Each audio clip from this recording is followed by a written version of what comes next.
Hello friends, नमस्कार। मैं SP Shukla आप सभी साथियों का आपके अपने परिवार एसपी शुक्ला एजुकेट में स्वागत, वंदन एवं अभिनंदन करता हूं। आज हम आपके बीच में बात करेंगे भौतिक विज्ञान फिजिक्स से पूछे जाने वाले 40 बहुत ही महत्वपूर्ण प्रश्नों पर। चलिए पहले प्रश्न के साथ आज के सेशन की धुआंधार शुरुआत करते हैं। पहला ही प्रश्न कह रहा है, सूची 1 तथा सूची 2 को सुमेलित कीजिए तथा सूचियों के नीचे दिए गए कूट में से सही उत्तर का चयन कीजिए। जैसे कि साथियों आपने देखा होगा, अब आपकी जो पीसीएस लेवल की परीक्षा हो रही है, यानी आपकी जो उत्तर प्रदेश लोक सेवा आयोग से परीक्षाएं होती हैं, उसमें ज़्यादा तक प्रश्न जो मिलते हैं कूट से रिलेटेड। अपने पीसीएस का पेपर आप देख लीजिए, प्रीवियस ईयर के क्वेश्चन पेपर, तो आप देखेंगे कि अब लगभग आपके पेपर में 50 से 60% प्रश्न जो होते हैं वो आपको कूट से पूछे जाते हैं। कूट से पूछने का आशय केवल और केवल ये होता है कि एक प्रश्न में हम 4 से अधिक प्रश्नों के उत्तर जानें। तो देखिए पहला प्रश्न ये आपका मेजरमेंट मापन से है। मापन में एक तरफ देखिए दिया हुआ है सूची 1 में उपकरण या यंत्र, और दूसरी तरफ दिया है मापन की गई राशि, यानी उसको किस राशि के अंतर्गत मापा जाता है। यह प्रश्न आपसे पूछा जाता है, बहुत ही महत्वपूर्ण प्रश्न है। आइए ध्यान देते हैं, चयन करते हैं कि कौन सा सूची किसको सही से मैच करा रहा है। ये आप देखिए पहला दिया हुआ ए अमीटर। अमीटर में हम किस चीज को मापते हैं? मापन की गई राशि। अमीटर किसी विद्युत परिपथ यानी इलेक्ट्रिक सर्किट में बहने वाली धारा करंट को मापने के लिए प्रयोग किया जाता है।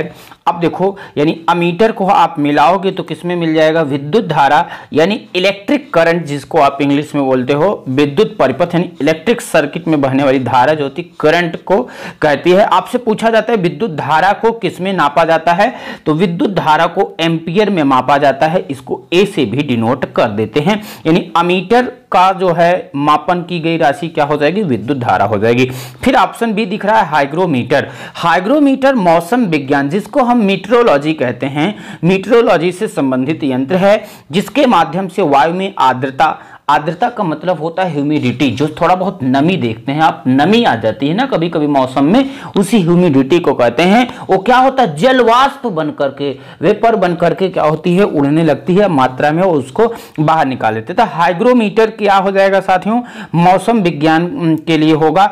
अब मौसम विज्ञान के अकॉर्डिंग आप इस प्रश्न में ऑप्शन देखोगे तो हाइग्रोमीटर मैंने बताया कि मौसम विज्ञान यानी मीटरोलॉजी से संबंधित यंत्र है, जिसके माध्यम से वायु में आर्द्रता ह्यूमिडिटी मापी जाती है। यानी इसके लिए इस प्रश्न में हम क्या कह सकते हैं कि क्या हो जाएगा? हाइग्रोमीटर सापेक्षिक आर्द्रता या सापेक्ष आर्द्रता कह सकते हैं। फिर बात आ रही देखिए तीसरे पर, स्प्रिंग तुला, स्प्रिंग स्केल, अथवा जिसको कमानीदार तुला भी कहते हैं। तो कमानीदार तुला एक प्रकार का भार मापी वेट स्केल है। इसमें एक सिरे पर स्प्रिंग लगी होती है और वह सिरा स्थिर होता है तथा दूसरे सिरे पर हुक लगा होता है।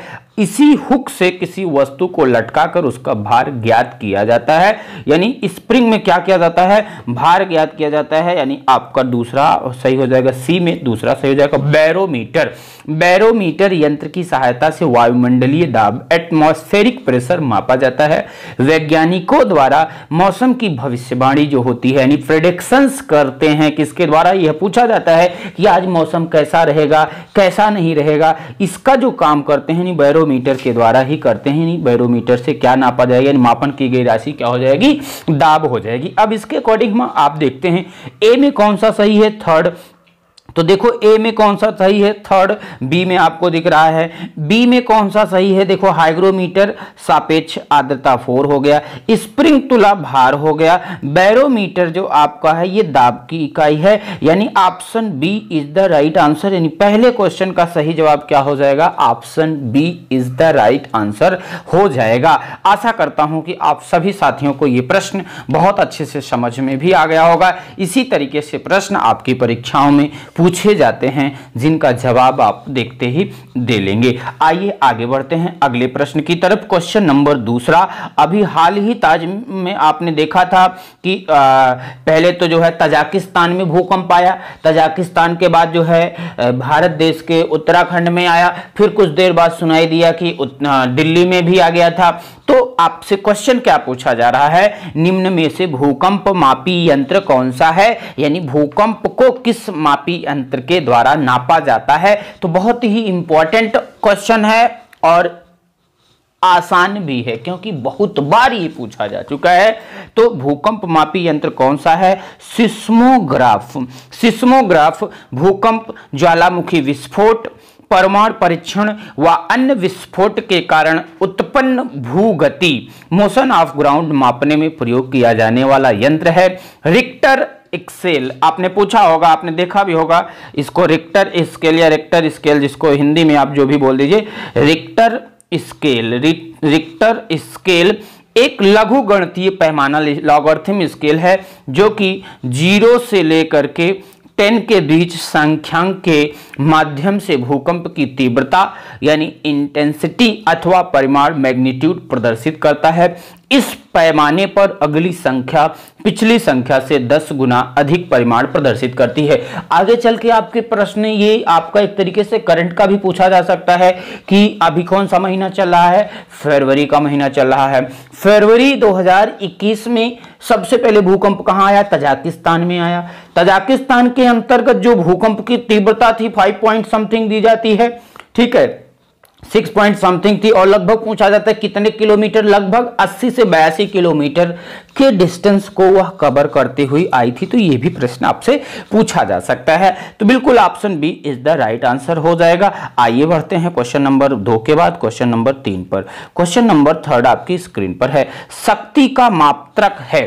शक्ति का मात्रक, बहुत बार यह प्रश्न पूछा है, बहुत ही आराम से, बहुत ही आसानी से आपका जवाब भी इस प्रश्न का आना चाहिए।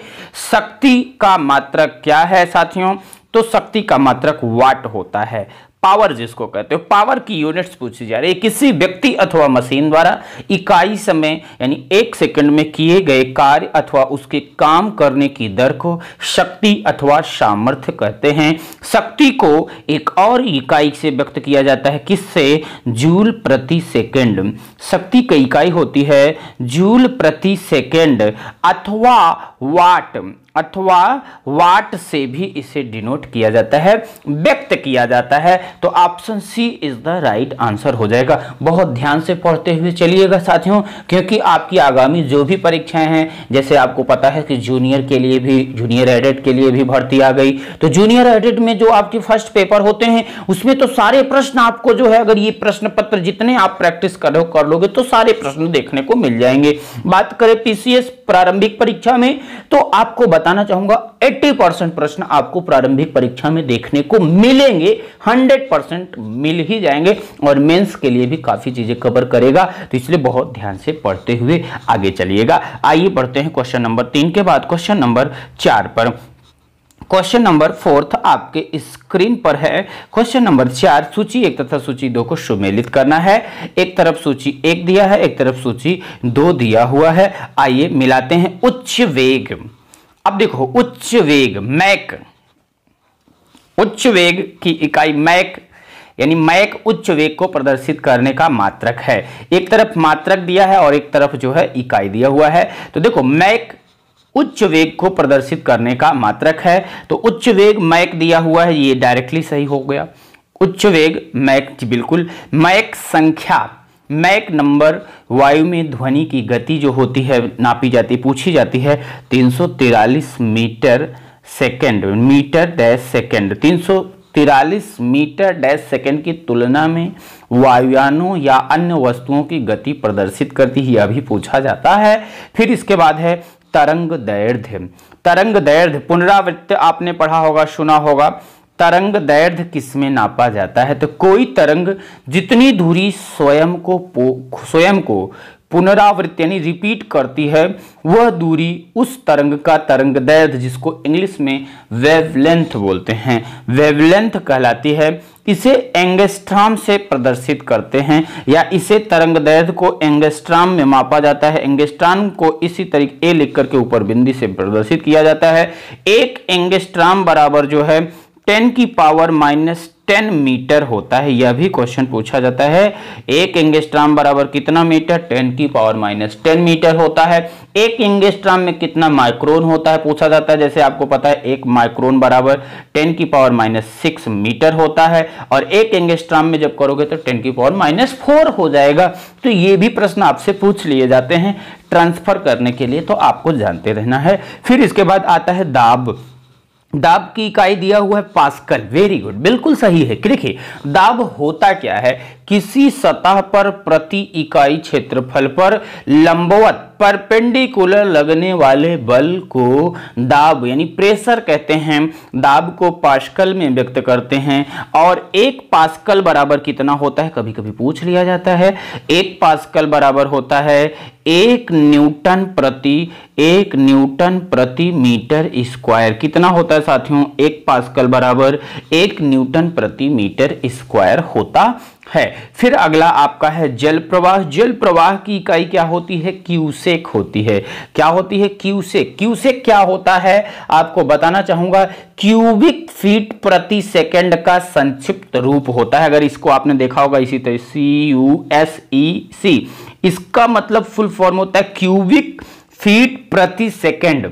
क्यूबिक फीट प्रति सेकंड का ही संक्षिप्त रूप है। यह प्रवाह की दर यानी फ्लो रेट को प्रदर्शित करता है। 1 क्यूसेक बराबर पूछा जाता है कितना होता है? तो 1 क्यूसेक बराबर 28.317 लीटर प्रति सेकंड के बराबर होता है। इसका प्रयोग सामान्यतः नदियों में जल प्रवाह के मापन के लिए किया, यानी जो नदियों में जल प्रवाह होते हैं उनको मापने के लिए इसका प्रयोग किया जाता है। तो देखो बहुत ही आराम से इस प्रश्न का जवाब दे लोगे साथियों। अक्सर जब इस तरीके से प्रश्न, अभी आपने देखा था कि प्रीवियस ईयर क्वेश्चन पेपर, अगर आप यूपी PCS की बात कर लीजिए, 2019 में भी एक प्रश्न ऐसा आया था, 20 में भी आया था। एक प्रश्न ऐसे आ जाते हैं जब आप देखिए सामने का सामने मैच कर जाता है, विश्वास ही नहीं होता यार ऐसे कैसे हो जाएगा। अब उसी विश्वास के कारण जब आपका कॉन्फिडेंस नहीं होगा, देखो बड़े लेवल की पारी खेलनी है तो आपको सबसे बड़ी चीज होती है आप अपने विश्वास को बनाए रखिए। तब तक बनाए रखिए आपके अंदर क्या ज्ञान है, क्या क्वालिटी है, क्या मजबूती है, इस आपसे बढ़िया कोई नहीं जान सकता। दुनिया में सबसे बड़ा संबंध मियां और बीवी का होता है। बीवी भी इस ताकत को नहीं जान पाएगी कि आपके अंदर क्या है। उस चीज को आप जानते हो, आपका कॉन्फिडेंस जानता है, इसीलिए घबराना नहीं चाहिए। अपने कॉन्फिडेंस को बहुत ही मजबूती से आगे बढ़ाना चाहिए। तो देखो 1 2 3 4 यानी option C is the right answer हो जाएगा। कौन सा जवाब होगा? C is the right answer हो जाएगा। आइए बढ़ते हैं अगले प्रश्न की तरफ। क्वेश्चन नंबर 4 के बाद क्वेश्चन नंबर 5वां आपके स्क्रीन पर लाते हैं। क्वेश्चन नंबर 5 कह क्या रहा है, जरा इस पर बातें करते हैं। बहुत ध्यान से प्रश्न को पढ़िए फिर आप करिए। देखिए अभी अभी हमने देखा क्यूसेक के बारे में चर्चा किया, सेम उसी तरीके से एक प्रश्न आ चुका है। क्या प्रश्न कह रहा है? एक पारसेक तारों के मध्य दूरियां मापने का मात्रक है जो कि बराबर होता है। अभी हमने आपको पारसेक के बारे में बताया। तो देखो पारसेक दूरी की इकाई है जो सौर मंडल के बाहर स्थित सुदूर खगोलीय पिंड यानी एस्ट्रोनॉमिकल ऑब्जेक्ट्स की दूरी मापने में प्रयोग की जाती है। एक पारसेक बराबर होता है 3.262 देखो क्या होता है 3.262 प्रकाश वर्ष। अब देखो इतना होता है। अब जब आपसे परीक्षा में पूछा 3.26 तो इसी को समथिंग करके 3 क्या लिख दिया गया 25 दिया है। तो कहां दिया है 3.25 प्रकाश वर्ष? ऑप्शन बी यही क्या हो जाएगा आपका राइट आंसर हो जाएगा। आइए बढ़ते हैं क्वेश्चन नंबर 5 के बाद क्वेश्चन नंबर 6 पर। क्वेश्चन नंबर 6 बहुत ही इंपॉर्टेंट प्रश्न है। यह प्रश्न यूपीएसआई की परीक्षा में आ चुका, लेखपाल की परीक्षा में आ चुका, पीसीएस की परीक्षा में आ चुका, बहुत बार ये प्रश्न देखने को मिला है। तो बहुत ही प्यारा प्रश्न है। बल का मात्रक है यानी यहां पर फोर्स की यूनिट्स की बात की जा रही है। बल बराबर क्या होता है? आपने बचपन में पढ़ा होगा, बल बराबर द्रव्यमान गुणे त्वरण होता है। बल होता क्या है? फोर्स जिसको कहते हो। तो बल वह प्रवाह कारक है जो किसी वस्तु की स्थिति, विराम अथवा गति में परिवर्तन करता है या परिवर्तन करने का प्रयास करता है। बल का यसाई मात्रक न्यूटन होता है। Option C is the right answer हो जाएगा। अथवा कहीं कहीं पे आपको न्यूटन ना दिखे तो आप क्या करोगे, अथवा इसी की यूनिट होती है kilogram metre dash, kilogram metre प्रति सेकंड स्क्वायर, प्रति सेकंड स्क्वायर ये होती है। क्यों? क्योंकि बल बराबर होता है द्रव्यमान गुणे त्वरण। ऐसे देखिए यूनिट्स क्या कहीं से आती थोड़ी है, द्रव्यमान गुणे त्वरण होता है। द्रव्यमान का मतलब होता है मास, मास का यूनिट क्या होता है किलोग्राम, किलोग्राम, किलोग्राम। और उसके बाद त्वरण, त्वरण की यूनिट क्या होती है मीटर प्रति सेकंड स्क्वायर। अब देखो यहां डैश लग जाएगा, बस यूनिट बन गई आपकी तुरंत। इसी तरीके से आप निकाल सकते हो आराम से। समझ में आया कि नहीं? आइए बढ़ते हैं अगले प्रश्न पर। क्वेश्चन नंबर 6 के बाद क्वेश्चन नंबर 7 पर। क्वेश्चन नंबर 7 आपके स्क्रीन पर है। 1 माइक्रोन बराबर होता है, माइक्रोन अथवा माइक्रोमीटर अत्यंत सूक्ष्म लंबाई मापने की इकाई है। इसका प्रयोग अवरक्त विकिरण, इंफ्रारेड रेडिएशंस की तरंगदैर्घ्य, जैविक कोशिकाओं यानी बायोलॉजिकल सेल्स, जीवाणुओं तथा रेशों यानी फाइबर्स का आकार मापने में किया जाता है। अभी भी हमने पीछे क्वेश्चन बताया था कि 1 माइक्रोन बराबर 10 की पावर -6 मीटर होता है। 1 माइक्रोन बराबर 10 की पावर -6 मीटर होता है। आपने देखा था कि 1 एंगस्ट्रॉम बराबर 10 की पावर -10 मीटर होता है। अब आपसे कभी कभी पूछा जाता है कि एक एंगस्ट्रॉम को माइक्रोन में चेंज करिए, तो देखो भैया जरा ये बताओ, एक एंगस्ट्रॉम बराबर 10 की पावर -10 मीटर होता है। अगर इसी को आप तो ऐसे भी लिख सकते हो, एक एंगस्ट्रॉम बराबर 10 की पावर -6 मीटर इंटू 10 की पावर -4 मीटर भी तो लिख सकते हो। अब 10 की पावर -6 मीटर का मतलब क्या होता है, 1 माइक्रोन यानी 10 की पावर -4, यानी यहां से आप लिख सकते हो 10 की पावर -4 माइक्रोन, यानी 1 एंगस्ट्रॉम बराबर 10 की पावर -4 माइक्रोन। इस तरीके से भी रिप्रेजेंट किया जा सकता है। अच्छा, यूनिट की बात कर रहा है, 1 माइक्रोन बराबर 10 की पावर -6 मीटर होता है। अब इसको जब 10 की पावर -6 मीटर में करोगे तो देखो यूनिट्स क्या दी हुई है, होता मीटर है लेकिन यूनिट देखो मिलीमीटर, मिलीमीटर, मिलीमीटर, मिलीमीटर दिया हुआ है। अब एक बात और जाननी पड़ेगी कि मिलीमीटर क्या होता है। तो पहली चीज आप ये जानो, 1 माइक्रोन बराबर होता है 10 की पावर -6 मीटर, 10 की पावर -6 मीटर। इसी को यानी रिप्रेजेंट करोगे तो 1/10 लिख करके 1 2 3 4 5 6, ये क्या हो गया आपका मीटर है।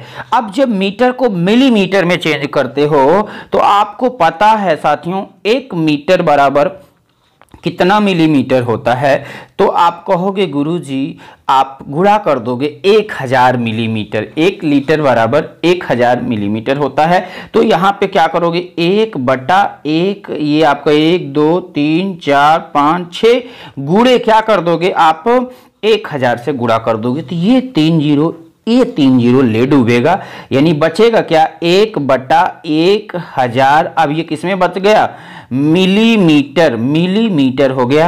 यानी 1 माइक्रोन बराबर 1/1000 मिलीमीटर, या इसी को लिख सकते हो 10 की पावर -3 मिलीमीटर। कितना, 10 की पावर -3 मिलीमीटर। तो आप जानते रहिए 1 माइक्रोन बराबर 10 की पावर -6 मीटर और 1 माइक्रोन बराबर 10 की पावर -3 मिलीमीटर। तो दोनों चीजों को आप जानते रहें, यानी option C is the right answer हो गया, 1/1000 मिलीमीटर हो जाएगा। आगे बढ़े साथियों, क्वेश्चन नंबर 7 के बाद क्वेश्चन नंबर 8वीं पर। क्वेश्चन नंबर 8 आपके स्क्रीन पर है।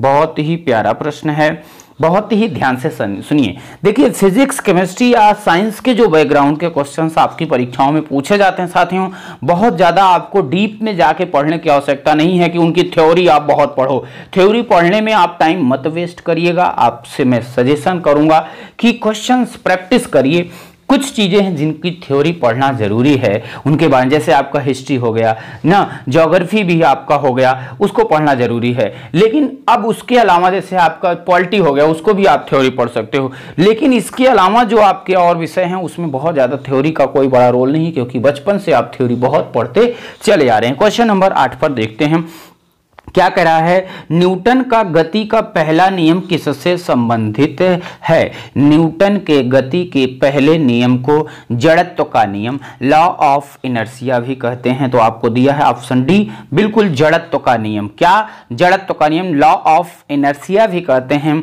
इस नियम के अनुसार कोई वस्तु अपनी यथा स्थिति में बनी रहती है जब तक उस पर कोई बाह्य बल लगाकर उसकी स्थिति में परिवर्तन ना किया जाए। अर्थात जब कोई वस्तु गतिशील है तो वह गतिशील अवस्था में, तथा यदि विरामावस्था में है तो वह विरामावस्था में ही रहेगी जब तक उस पर कोई बाह्य बल लगाकर उसकी अवस्था में परिवर्तन करने का प्रयास ना किया जाए। तो भैया न्यूटन का गति का पहला नियम कौन सा है, जड़त्व का नियम, यानी आपको बताया लॉ ऑफ इनर्शिया भी कहते हैं। न्यूटन ने 3 नियम दिए, जी न्यूटन की गति का प्रथम नियम, द्वितीय नियम और तृतीय नियम। तीनों से आपसे प्रश्न आपकी परीक्षाओं में देखने को मिलते हैं, किसी न किसी प्रकार से आ जाता है। तो इस प्रश्न का तो सही जवाब कौन सा हो गया, option D is the right answer. आइए बढ़ते हैं क्वेश्चन नंबर 8 के बाद क्वेश्चन नंबर 9 पर। क्वेश्चन नंबर 9 आपके स्क्रीन पर है। बिल्कुल भैया, एक नाव जल में नहीं डूबेगी जब उसके द्वारा विस्थापित जल किसके बराबर होगा। बिल्कुल बताइए, आप सभी के जवाब भी आने चाहिए।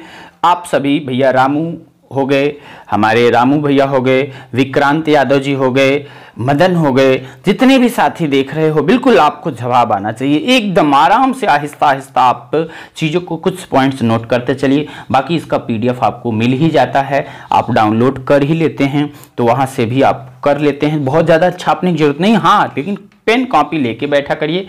जो कुछ पॉइंट्स लिखाए जाते हैं एक्स्ट्रा, इनको आप ध्यान से लिख लिया करिए। क्वेश्चन नंबर 9 का जवाब आप सभी का आना चाहिए। एक नाव जल में नहीं डूबेगी जब उसके द्वारा विस्थापित जल किसके बराबर होगा। तो इस प्रश्न का सही जवाब क्या होगा साथियों, ऑप्शन बी, नाव के भार के बराबर होगा। देखिए, जब एक नाव अथवा कोई भी वस्तु किसी तरल यानी फ्लूइड में तैरती है तो उस तरल द्वारा ऊपर की ओर उत्प्लावन बल, कौन सा बल लगता है साथियों, पूछा जाता है, बुओयंट फोर्स लगाया जाता है। आर्किमिडीज के सिद्धांत के अनुसार जब कोई वस्तु किसी तरल में पूर्णतः या आंशिक रूप से डुबोई जाती है तो उस पर लगने वाला उत्प्लावन बल उस वस्तु द्वारा विस्थापित तरल के भार के बराबर होता है। यदि कोई वस्तु तैर रही है तो इसका अर्थ है कि वस्तु द्वारा विस्थापित किए गए तरल का भार वस्तु के भार के बराबर होगा। इसीलिए आपका option B is the right answer हो जाएगा, यानी नाव तैर रही है यानी नाव के भार के बराबर हो जाएगा। आइए बात करते हैं क्वेश्चन नंबर 9 के बाद क्वेश्चन नंबर 10 पर। क्वेश्चन नंबर 10 आपके स्क्रीन पर है। क्या कह रहा है, तोप से एक गोला दागा जाता है, गोले की गति। अब कोई तोप है, उससे क्या किया जाता है, गोला, आपने देखा होगा गोला दागा जा रहा है, उस गोले की गति के बारे में बात की जा रही है। तो तोप के गोले की गति जो होती है प्रक्षेप गति, बचपन में आपने पढ़ा होगा 9th 10th में, प्रक्षेप गति, जिसको प्रोजेक्टाइल मोशन कहते हो। प्रोजेक्टाइल मोशन का एक उदाहरण है प्रक्षेप गति। आपने देखा होगा, आपने ऐसे है कोई चीज फेंका तो इस तरीके से आपकी जाती है, ये जो गति है ये आपकी प्रक्षेप गति होती है। प्रक्षेप गति में वस्तु परवलयाकार पथ का अनुगमन या अनुसरण करती है। जब तोप से गोला दागा जाता है तो वह धरातल से एक कोण बनाते हुए गति करता है, जिससे एक परवलयाकार पथ का सृजन होता है। यानी मारे ऐसे गई गोली, फिर उसके बाद इसी तरीके से नीचे चली जाती है। इसीलिए इसको कहा जाता है, कैसी गति होती है, प्रक्षेप गति या परवलयाकार होता है। कैसी होती है, देखो आप बच्चे गलती क्या कर सकते हो, उच्च परवलयाकार गति के कारण आप गलती कर सकते हो। यहां पर गोले की गति की बात कर रही है, किसकी गति, गोले की गति। तो गोले की गति जो होती है वो प्रक्षेप गति होती है, यानी प्रोजेक्टाइल मोशन का उदाहरण है। और जबकि प्रक्षेप गति का जो पथ होता है वो परवलयाकार होता है। पथ कैसा होता है, परवलयाकार। परवलयाकार पथ होता है, लेकिन गति पूछा जा रहा है। बच्चा इसी में क्वेश्चन में कंफ्यूजन पैदा कर लेता है कि पथ पूछा जा रहा है कि गति पूछी जा रही है। गति, गोले की गति की बात की जा रही, गति प्रक्षेप गति होगी। पथ पूछता तब जाके आपका परवलयाकार पथ होता। तो option B is the right answer हो जाएगा। आइए बढ़ते हैं क्वेश्चन नंबर 11 पर। क्वेश्चन नंबर 11 आपके स्क्रीन पर है। पसीना मानव शरीर के लिए मुख्य रूप से सहायक है। पसीना मानव शरीर के लिए मुख्य रूप से सहायक है। अब देखो पसीना क्या होता है, शरीर से निकलने वाला पसीना दो प्रकार से शरीर का ताप नियंत्रित करता है। यानी आपने पढ़ा होगा थर्मोरेगुलेशन। थर्मोरेगुलेशन ये जो होता है यही ताप नियंत्रित करना। यानी जब देखिए दो तरीके से कैसे होता है, एक तो जब यह जल बिंदुओं के रूप में शरीर पर होता है तो गीलेपन के कारण त्वचा को ठंडक का अनुभव होती है, और जब यह शरीर से वाष्पित यानी इवेपोरेट होता है तो शरीर से कुछ ऊष्मा का अवशोषण यानी एब्जॉर्प्शन ऑफ हीट करता है, जिससे शरीर का तापमान कम हो जाता है। तो बिल्कुल आपका क्या हो जाएगा, शरीर का ताप नियंत्रित करने में, तो option A is the right answer हो जाएगा इस क्वेश्चन का। आइए बात करते हैं क्वेश्चन नंबर 11 के बाद क्वेश्चन नंबर 12 पर। क्वेश्चन नंबर 12 इज आपके सामने, 12 आपकी स्क्रीन पर। स्वचालित इंजनों में कौन सा पदार्थ हिमरोधी के रूप में प्रयुक्त होता है? स्वचालित इंजन जो होते हैं उसमें कौन सा पदार्थ होता है जो हिमरोधी के रूप में काम किया जाता है? बिल्कुल आपको बताना चाहूंगा एथिलीन ग्लाइकॉल। स्वचालित इंजनों में एथिलीन ग्लाइकॉल का प्रयोग हिमरोधी यानी एंटी फॉरेस्ट एजेंट के रूप में किया जाता है।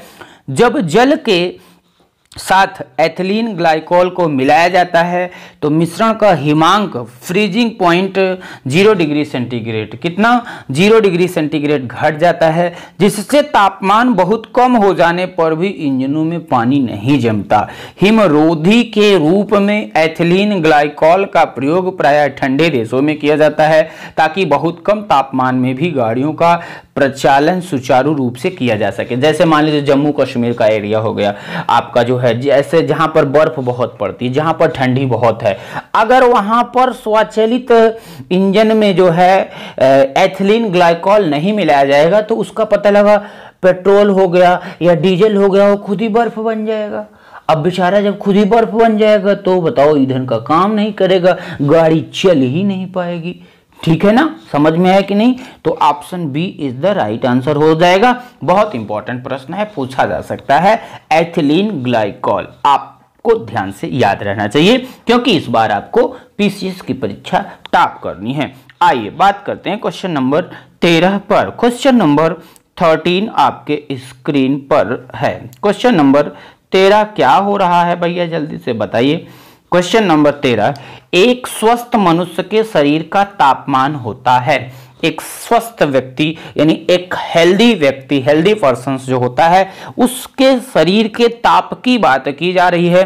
तो एक स्वस्थ मनुष्य के शरीर का ताप जो होता है साथियों 36.9 डिग्री सेल्सियस या इसी को 98.6 डिग्री फ़ारेनहाइट या इसी को जो है 309.9 केल्विन होता है। देखो 36.9 डिग्री सेल्सियस या फिर 98.6 डिग्री फ़ारेनहाइट या फिर 309.9 केल्विन होता है।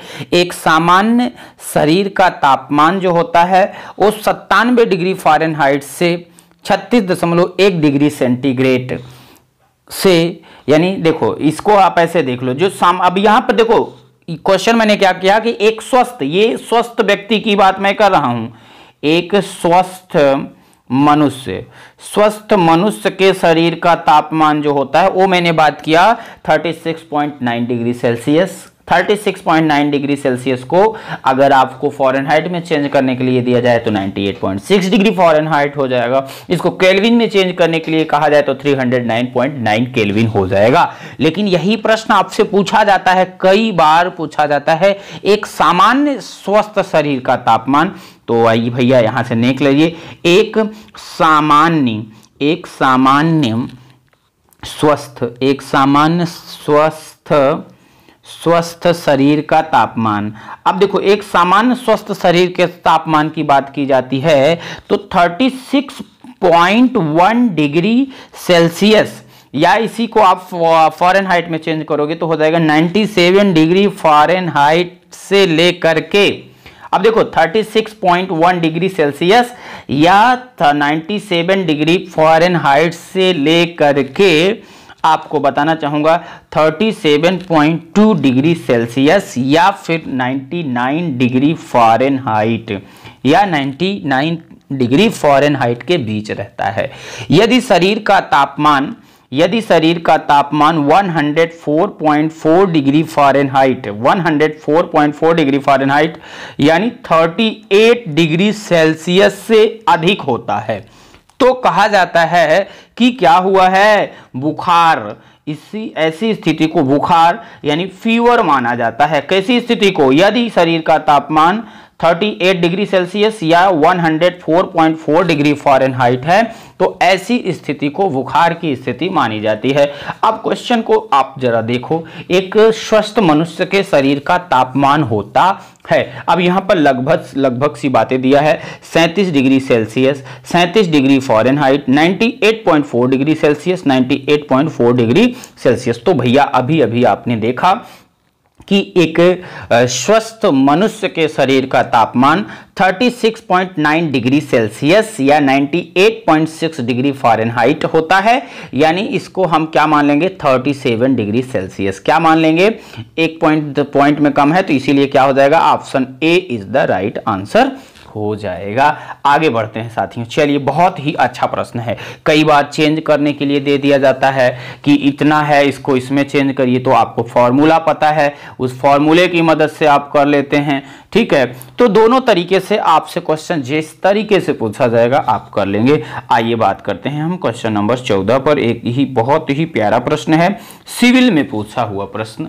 ये प्रश्न आपकी आईएएस की परीक्षा में भी पूछा है, पीसीएस की परीक्षा में पूछा है, समीक्षा अधिकारी के प्रश्न पत्र में भी पूछा जा चुका है। क्वेश्चन नंबर 14, गर्मियों में सफेद कपड़े पहनने अधिक आरामदायक हैं क्योंकि अब देखिए गर्मी का महीना है, पहनना लिख लीजिए, चाहे गर्मी के महीने में आप जो है अगर सफ़ेद कपड़ा पहनते हैं तो उसमें बड़ा आराम महसूस होता है। कभी आपने जाना, देखिए वे अपने ऊपर पड़ने वाली उष्मा को परावर्तित कर देते हैं, बिल्कुल ऐसा करते हैं। वे शरीर से स्थानांतरित होने वाली सारी उष्मा को विकिरित कर देते हैं, ऐसा नहीं है। वे पसीना सोख लेते हैं, ऐसा भी नहीं है। वे आंखों को शीतलता प्रदान करते हैं, ऐसा भी नहीं है। Option A is the right answer हो जाएगा। बताना चाहूंगा साथियों, हल्के रंगों में प्राप्त होने वाली उष्मा को परावर्तित करने की अधिक क्षमता होती है, जबकि गहरे रंगों में प्राप्त होने वाली उष्मा को अवशोषित करने की अधिक क्षमता होती है। इसीलिए गर्मियों में सफेद अथवा अन्य हल्के रंग के कपड़े पहनना आरामदायक होता है, क्योंकि ये सूर्य से प्राप्त होने वाली उष्मा का अधिकांश भाग परावर्तित कर देते हैं, जिससे शरीर को कम गर्मी का अनुभव होता है। इसके विपरीत सर्दियों में काले रंग, यानी काले रंग कहने का मतलब गहरे रंग के कपड़े पहनना आरामदायक होता है, क्योंकि ये प्राप्त उष्मा का अधिकांश भाग अवशोषित कर देते हैं और शरीर को गर्मी का अनुभव देते हैं। तो option A is the right answer हो जाएगा। अच्छा प्रश्न है, इस तरीके के प्रश्न आपसे कई बार पूछे जाते हैं। जैसे यही प्रश्न थोड़ा सा चमका के बदल दिया जाता है कि मेघ रहित रातों की तुलना में मेघाच्छन्न रातें अपेक्षाकृत गर्म होती, क्यों? ऐसा कारण पूछ लिया जाता है। तो ये सारे कारण आपको पता है। सेम उसी तरीके से प्रश्न है, अगले पार्ट में उसको हम चर्चा में लाएंगे। आइए क्वेश्चन नंबर 15 पर चर्चा कर लेते हैं। क्वेश्चन नंबर 15 आपके स्क्रीन पर है। क्या कह रहा है? परम शून्य ताप क्या है? परम शून्य ताप, जिसको एब्सोल्यूट जीरो टेम्परेचर कहते हैं। एब्सोल्यूट जीरो टेम्परेचर सैद्धांतिक रूप से न्यूनतम संभव ताप है। क्या है? न्यूनतम संभव ताप यानी 0 डिग्री केल्विन। क्या? 0 डिग्री केल्विन। 0 डिग्री केल्विन को आपने देखा होगा कि -273 डिग्री सेल्सियस, या फिर अगर एग्जैक्ट वैल्यू बात करोगे तो 273.15 डिग्री सेल्सियस होता है। नॉर्मली आदमी 273 लेता है। अगर किसी को कभी कभी पूछा जाता है फ़ारेनहाइट में कितना होता है, तो फ़ारेनहाइट में -57.67 डिग्री फ़ारेनहाइट के बराबर होता है। तो ये भी पूछा जा सकता है -57.67 डिग्री फ़ारेनहाइट के बराबर होता है। 0 डिग्री केल्विन इक्वल्स टू कितना हो गया, 273.15 degree Celsius equals to -57.67 degree Fahrenheit हो जाएगा। तो आपसे जो भी प्रश्न पूछा जाएगा आप कर लेंगे। तो क्वेश्चन क्या कह रहा है, परम शून्य ताप क्या है? किसी भी तापमान पैमाने का आरंभिक बिंदु, बिल्कुल नहीं। सैद्धांतिक रूप से न्यूनतम संभव तापमान, तो बिल्कुल आपका ऑप्शन बी हो जाएगा।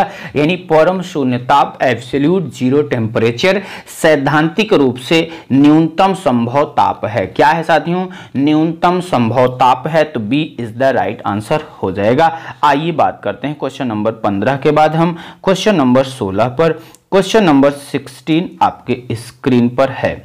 प्रेशर कुकर में खाना जल्दी पकता है क्योंकि आपको पता है कि प्रेशर कुकर का ढक्कन अपनी विशेष बनावट के कारण कुकर को पूर्णतः बंद कर देता है, जिससे कुकर को गर्म करने पर उसमें उत्पन्न वाष्प कुकर से बाहर नहीं निकल पाती है। यह वाष्प कुकर के जल पर सामान्य वायुदाब से अधिक दबाव डालती है, जिससे जल का क्वथनांक जो बॉइलिंग पॉइंट होता है, जल का क्वथनांक बॉइलिंग पॉइंट 100 डिग्री सेल्सियस से बढ़ करके 120 डिग्री सेल्सियस हो जाता है। क्या होता है? इसको क्वथनांक कहते हैं। क्वथनांक का मतलब होता है बॉइलिंग पॉइंट। क्या होता है? बॉइलिंग पॉइंट होता है। इस प्रकार हम ये कह सकते हैं कि अधिक दबाव के कारण ऊष्मा तापमान की मात्रा बढ़ जाती है और इसी बढ़ी हुई ऊष्मा के कारण खाना जल्दी पक जाता है। यानी पानी अधिक ताप पर उबलता है, लेकिन अधिक दाब पर ऊष्मा की मात्रा अधिक होती है। तो option C is the right answer हो जाएगा इस प्रश्न का। कौन सा? C is the right answer हो जाएगा। आइए बात करते हैं हम अगले प्रश्न की तरफ बढ़ते हैं। क्वेश्चन नंबर 16 के बाद क्वेश्चन नंबर 17 पर। क्वेश्चन नंबर 17 आपके स्क्रीन पर है। प्रश्न है, क्वेश्चन कह क्या रहा है, ध्वनि का तारत्व पिच किस पर निर्भर करता है? तो पहली बात तो ये समझते हैं कि आखिर पिच होती क्या है, ध्वनि का तारत्व होता क्या है। तो देखिए, ध्वनि का वह लक्षण जिसके कारण हम ध्वनि को मोटी या पतली कहते हैं, तारत्व कहलाता है। ध्वनि का तारत्व उसकी आवृत्ति यानी फ्रीक्वेंसी पर निर्भर करता है। अधिक आवृत्ति वाली ध्वनि का तारत्व अधिक होता है और वह ध्वनि पतली होती है, जबकि कम आवृत्ति वाली ध्वनि का तारत्व कम होता है और वह ध्वनि मोटी होती है। पुरुषों की ध्वनि का तारत्व स्त्रियों की ध्वनि की अपेक्षा इसीलिए क्या होती है? कम होती है। तो ध्वनि का तारत्व किस पर निर्भर करता है? आवृत्ति पर निर्भर करता है। ए इज द राइट आंसर हो जाएगा। और आपसे पूछा जाता है कि अधिक आवृत्ति वाली ध्वनि का तारत्व अधिक होता है और वह ध्वनि पतली होगी। तो यहां से देखिए, यहां से ये एक बात ये जान लीजिए, अधिक आवृत्ति है तो उसमें क्या होगा, यह प्रश्न पूछा जाता है। तो अधिक आवृत्ति वाली ध्वनि का तारत्व भी अधिक होगा। इसका क्या होगा? तारत्व, पिच जो होता है अधिक होगा। अब जब पिच अधिक होगा तो वह ध्वनि कैसी होगी? पतली होगी। देखो भैया, यहां से ध्यान दो कि अगर अधिक आवृत्ति होगी तो तारत्व भी अधिक होगा और वो ध्वनि पतली होगी। दूसरा क्या होता है, अगर कम आवृत्ति है, कैसी है? कम आवृत्ति है, और कम आवृत्ति है तो तारत्व भी क्या होगा? इसका तारत्व भी जो होगा वो भी कम होगा। ऐसी स्थिति में जो आवाज होगी वो मोटी हो जाएगी। कैसी होगी? मोटी होगी। तो आपका option A is the right answer. Important प्रश्न है, इस तरीके से प्रश्न कई बार देखने को मिल चुके हैं। आइए बात करते हैं क्वेश्चन नंबर 17 के बाद क्वेश्चन नंबर 18 पर। क्वेश्चन नंबर 18 आपके स्क्रीन पर है। कह रहा है, ध्वनि प्रदूषण स्तर की इकाई क्या है? ध्वनि प्रदूषण स्तर की इकाई की बात की जा रही है। बहुत सारे ऐसी इकाई हैं जो पूछे जाते हैं। आपको दिख रहा है decibel, very good, option A is the right answer हो जाएगा डेसिबल। डेसिबल होता क्या है? तो ध्वनि की तीव्रता को डेसिबल यानी डीबी, इसको शॉर्ट में लिखा जाता है डीबी में मापते हैं। डेसिबल स्तर जितना अधिक होगा ध्वनि की तीव्रता भी उतनी अधिक होगी, जितना अधिक उतनी तीव्रता क्या होगी? अधिक होगी। अब जैसे आपसे एक प्रश्न बहुत इंपॉर्टेंट पूछा जाता है कि फुसफुसाहट होती है, ऑर्केस्ट्रा होता है, पटाखों का शोर होता है, तो हम बहुत सारे प्रश्न देखने से अच्छा है कि इसी प्रश्न में ये जान लें कि विभिन्न क्रियाकलाप में डेसिबल स्तर कितना होता है। बहुत आराम से पूछा जाता है, तो आप लिख लीजिए, एक तरफ लिखिए क्रियाकलाप, बहुत इंपॉर्टेंट है, इसको आप सभी लोग नोट करिए हमारे साथ है। कुछ पॉइंट्स आप लिख लिया करिए। लिखने से क्या होता है, एक दो पेज ले लीजिए, पेज में लिखा करिए, रख दिया करिए, ये याद हो जाएगा, भूलेगा ही नहीं। तो देखो क्रियाकलाप, क्रियाकलाप की जो हमने स्तर की बात किया, आपसे पूछा जाता है डेसिबल स्तर, क्रियाकलाप का डेसिबल स्तर कितना होता है उस पर भी चर्चा कर लेते हैं। जैसे सामान्य श्वसन, जैसे आप मान लीजिए सामान्य रूप से श्वसन करते हैं, सामान्य श्वसन, सामान्य श्वसन का मतलब आप साधारणतः जैसे आप सांस लेते हो, ऐसे में जो ध्वनि की तीव्रता होती है वो होती है 10 डेसिबल, 10 डीबी होती है। कितनी होती है?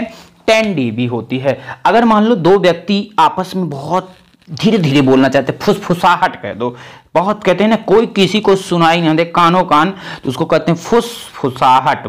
फुसफुसाहट, फुसफुसाहट में क्या होता है साथियों? फुसफुसाहट में जो डेसिबल स्थिति होती है 30 डेसिबल यानी 30 डीबी, 30 डेसिबल स्तर होता है। फिर जैसे सामान्य बातचीत से, मैंने मान लीजिए आपको पढ़ाते समय आपसे मान लीजिए फोन पे बात कर रहे हैं या नॉर्मली आप किसी से बात करते हो, सामान्य बातचीत उसे कहा जाता है। सामान्य बातचीत, सामान्य बातचीत करते समय कितने डेसिबल होता है? तो ये 50 to 65 डेसिबल हो जाती है, यानी जो ध्वनि की स्थिरता होती है, स्थिति होती है, यानी डेसिबल स्तर होता है वो 50 to 65 डेसिबल तक होता है। फिर उसके बाद बात करते हैं ट्रैफिक का सोर्स, ट्रैफिक का शोर, ट्रैफिक का शोर, शोर का मतलब आवाज, जैसे गाड़ी मोटर बहुत जा आ रही हैं, ऐसे में जो आवाज होती है वो 10 डीबी होती है, यानी 10 डेसिबल होती है। फिर ट्रैफिक सोर्स के बाद आपसे पूछा जाता है ट्रेन की आवाज, बहुत ध्यान से लिखते चलिए, ट्रेन की आवाज, ट्रेन की आवाज का कितना डेसिबल होता है? तो 100 डीबी, यानी ट्रेन की आवाज, अगर मान लीजिए ट्रेन जा रही है, आप बगल में खड़े हैं, तो उसकी जो आवाज की तीव्रता होती है वो कितनी होती है? 100 डीबी होती है, यानी 100 डेसिबल होती है। अब इसके बाद आपसे पूछा जाता है, आजकल ऑर्केस्ट्रा होता है, देखा होगा आपने, गांव में सुना भी होगा, ऑर्केस्ट्रा में आप गए भी होंगे, डांस भी किया होगा आपने। तो देखो ऑर्केस्ट्रा की बात करते हैं, ऑर्केस्ट्रा में जो होता है वो 110 डीबी, 110 डेसिबल होता है। अब जैसे इसके अलावा जैसे रॉक कंसर्ट का 110 ही होता है, तो ऑर्केस्ट्रा का भी इसी में लिख लीजिए, ऑर्केस्ट्रा, और इसी का पूछा जाता है रॉक, लिख लीजिए चाहे तो rock concert, rock concert, rock concert के लिए भी क्या होता है? 110 डीबी ही होता है। अब इसके अलावा देखिए कुछ और भी इंपॉर्टेंट है, जैसे लिख लीजिए 6 हो गया, 6 में मैंने ये 1 लगा दिया, यानी ये 7 हो गया, 7वां क्या हो गया? रॉक कॉन्सर्ट, इसका भी 110 डीबी। अब 8वां लिख लीजिए, 8वां लिख लीजिए जेट वायुयान, बहुत इंपॉर्टेंट है, बहुत बार ये प्रश्न पूछा हुआ है। जेट वायुयान, जेट वायुयान लिखने का मतलब होता है उड़ान भरते समय, क्या करते समय? उड़ान भरते समय, उड़ान भरते समय कितने डेसिबल होता है? 130 डीबी, 130 डीबी यानी 130 डेसिबल स्तर होती है। इसके बाद पूछा जाता है पटाखों का शोर, पटाखों का शोर जो होता है, जब आप पटाखा उड़ाते हो तो कितना होता है?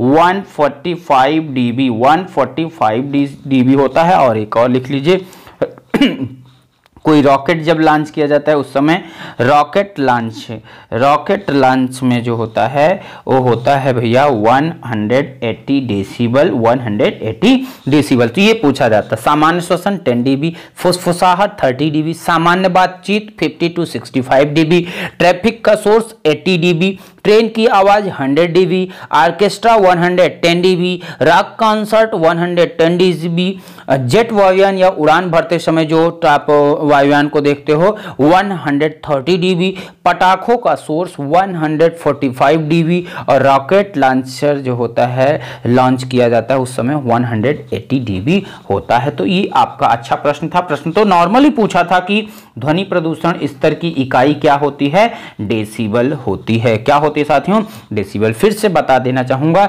कि ध्वनि की तीव्रता को डेसिबल में मापते हैं। डेसिबल स्तर जितना अधिक होगा ध्वनि की तीव्रता भी उतनी ही अधिक होगी।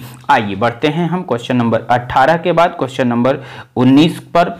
क्वेश्चन नंबर 19 आपके स्क्रीन पर है। जब किसी तालाब के शांत जल में पत्थर फेंका जाए तो तालाब में जल के पृष्ठ पर उठने वाली लहरें होती हैं। अब देखो तालाब की बात की जा रही है। जब किसी तालाब में आपने देखा होगा बचपन में चिप भी खेलते थे ना, मारते थे ऐसा कि एक पानी में छुए दोबारा टच करे, इस तरीके की स्थिति आपने देखा होगा। अगर आपको दिखी हो तो आप बताइए, जरूर कमेंट करके बताइए, क्या आपने कभी बचपन में ये खेल खेला है। तो क्वेश्चन देखिए क्या कह रहा है, जब किसी तालाब के शांत जल में पत्थर फेंका जाए तो तालाब के जल में पृष्ठ पर उठने वाली लहरें होती हैं। तो बिल्कुल आपको बताना चाहूंगा ये अनुप्रस्थ तरंग यानी किसी शांत जल में पत्थर फेंकने पर पत्थर की गतिज ऊर्जा काइनेटिक एनर्जी के कारण जल में विक्षोभ या डिस्टरबेंस उत्पन्न होता है। जल के अणु अपने स्थान पर ही ऊपर नीचे अर्थात जल की सतह के लंबवत गति करते हुए क्षैतिज दिशा हॉरिजॉन्टल डायरेक्शन में अनुप्रस्थ तरंगों यानी ट्रांसवर्स वेव्स का निर्माण करती हैं। कौन सा wave, transverse, TRANSVERS, transverse waves का निर्माण करती हैं यानी एक धागे पर अनुप्रस्थ तरंग यानी ट्रांसवर्स वेव्स हो जाएगा। Option C is the right answer. अच्छा प्रश्न है। इस तरीके के प्रश्न आपकी परीक्षाओं में देखने को मिल सकते हैं। बात करते हैं हम अब क्वेश्चन नंबर 20, क्वेश्चन नंबर 20 पर। MRI मशीन में निम्न में से किसका प्रयोग किया जाता है। आपने देखा होगा कि बीमारी के दौरान लोग MRI कराते हैं, ठीक है। तो देखिए MRI आप अगर देखेंगे तो इसको ऐसे लिखा जाता है MRI। अगर इसको पहले फुल फॉर्म जानो, पहले क्या होता है, magnetic resonance imaging. Magnetic resonance imaging यानी जिसको हिंदी में कहा जाता है, अब देखो हिंदी वाले नहीं जान पाते, इंग्लिश में तो जान जाते हो, इंग्लिश में भी लिख देता हूं। अच्छा पहले लिख लेते हैं मैग्नेटिक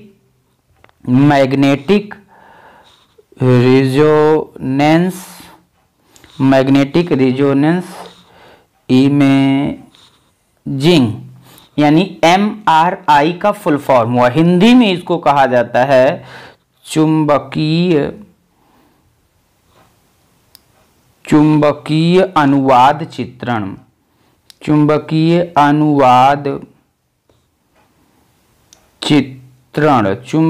अनुवाद चित्रण मैग्नेटिक रेजोनेंस इमेजिंग एक चिकित्सीय तकनीकी है जिसके माध्यम से मानव शरीर के आंतरिक अंगों के चित्र निर्मित किए जाते हैं। MRI मशीनों में प्रबल चुंबकीय क्षेत्र यानी स्ट्रॉन्ग मैग्नेटिक फील्ड तथा रेडियो तरंगों का प्रयोग किया जाता है। तो ये प्रश्न आपसे पूछा जाएगा तो आप आराम से जवाब क्या करेंगे, दे लेंगे। तो क्या हो जाएगा, चुंबकीय तरंगे। कौन सी तरंगे, यानी कह रहा है कि किसका प्रयोग किया जाता है, चुंबकीय तरंगे। वो भी कैसी चुंबकीय तरंगे, प्रबल चुंबकीय तरंगे यानी स्ट्रॉन्ग मैग्नेटिक फील्ड्स का प्रयोग किया जाता है। तो option D is the right answer हो जाएगा इस प्रश्न का। अच्छा, इसके अलावा भी बहुत सारे प्रश्न ऐसे भी होते हैं जैसे आपसे भौतिक विज्ञान में खोज या आविष्कार से पूछे जाते हैं। तो चलिए इस प्रश्न के अलावा इसी में हम कुछ खोज से रिलेटेड प्रश्न के बारे में भी चर्चा कर लेते हैं। आइए भौतिक विज्ञान में कुछ खोजकर्ता कौन किसके खोजकर्ता हुए उनके बारे में जान लेते हैं।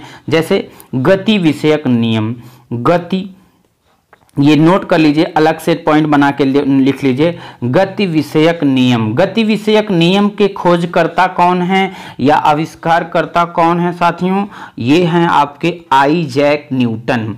Isaac Newton. इसीलिए न्यूटन को जो है गति का जो है क्या माना जाता है, गुरु माना जाता है। न्यूटन को उनका जो है खोजकर्ता माना जाता है। गति विषयक नियम आइजैक न्यूटन। उसके बाद आपसे पूछा जाता है दाब का नियम का आविष्कार किसने किया। दाब का नियम ये है ब्लेज पास्कल। इसीलिए इनको पास्कल का रूल भी आपने पढ़ा होगा, इसीलिए कहा जाता है। यानी दाब का नियम किसने दिया, ब्लेज पास्कल ने। फिर आपसे पूछा जा सकता है सापेक्षता का सिद्धांत। सापेक्षता का सिद्धांत ये दिया अल्बर्ट आइंस्टीन ने। किसने दिया साथियों, अल्बर्ट आइंस्टीन ने। और इसके बाद आपसे पूछा जाता है गुरुत्वाकर्षण का नियम। गुरुत्वाकर्षण का नियम देखिए, गुरुत्वाकर्षण का नियम ये दिया आइजैक न्यूटन ने ही, इसीलिए मैं शॉर्ट में लिख देता हूं न्यूटन। कौन दिया, न्यूटन। और एक लिख लीजिए प्लवन का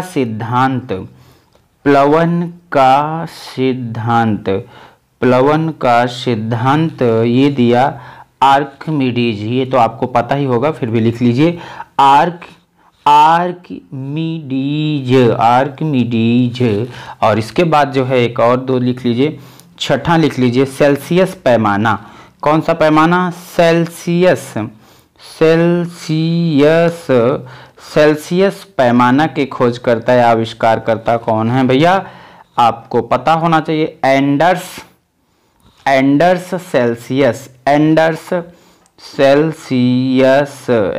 सेल्सियस। एक और अंतिम लिख लेते हैं फ़ारेनहाइट पैमाना।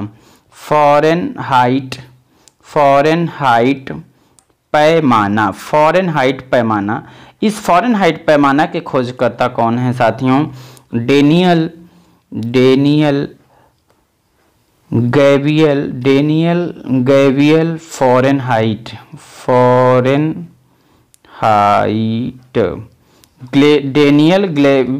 Daniel Gabriel Fahrenheit. ये क्या था, भौतिक से संबंधित खोज और आविष्कार। तो हमने बताया खोज या आविष्कार जो आपसे पूछा जाता है, कई बार आपकी परीक्षाओं में पूछा जा चुका है। आज थोड़ा पेन अच्छे से नहीं चल रही है, ध्यान से आप चीज़ों को नोट करते हुए चलिएगा। आइए बढ़ते हैं हम अगले प्रश्न पर। अगला प्रश्न आपके स्क्रीन पर आ चुका है। क्वेश्चन नंबर 21, सौर विकिरण निम्न तरंगदैर्घ्य परास में से किस परास में दिखाई देता है। यहाँ पर दिखाई देने की बात की जा रही है। साथियों आपको बताना चाहूंगा, अगर आपने सौर विकिरण के बारे में पढ़ा होगा तो सौर विकिरण को परावैगनी विकिरण, यानी सौर विकिरण को परावैगनी परास के अंतर्गत रखा जाता है। कब, यदि 100 नैनोमीटर से लेकर के 400 नैनोमीटर के बीच में परास है तो इसको परावैगनी, नोट कर लीजिए, इसको क्या कहा जाता है साथियों, परावैगनी विकिरण कहा जाता है। कब, जब परास 100 नैनोमीटर से लेकर के 400 नैनोमीटर हो। और 400 नैनोमीटर से लेकर के 700 तक का जो नैनोमीटर होता है इसको दृश्य प्रकाश कहते हैं। क्या कहते हैं, दृश्य प्रकाश कहते हैं। और यही क्वेश्चन आपसे पूछा जा रहा है कि सौर विकिरण निम्न तरंगदैर्घ्य परास में से किस परास में दिखाई देता है। तो दृश्य का मतलब दिखाई देना, यानी इसका क्वेश्चन का सही जवाब क्या हो जाएगा, ऑप्शन बी हो जाएगा। लेकिन एक प्रश्न और जान लेते हैं, कभी कभी आपसे पूछा जाता है, आपकी परीक्षा में कई बार पूछा है अवरक्त विकिरण। क्या पूछा है साथियों, अवरक्त विकिरण का परास कितना होता है।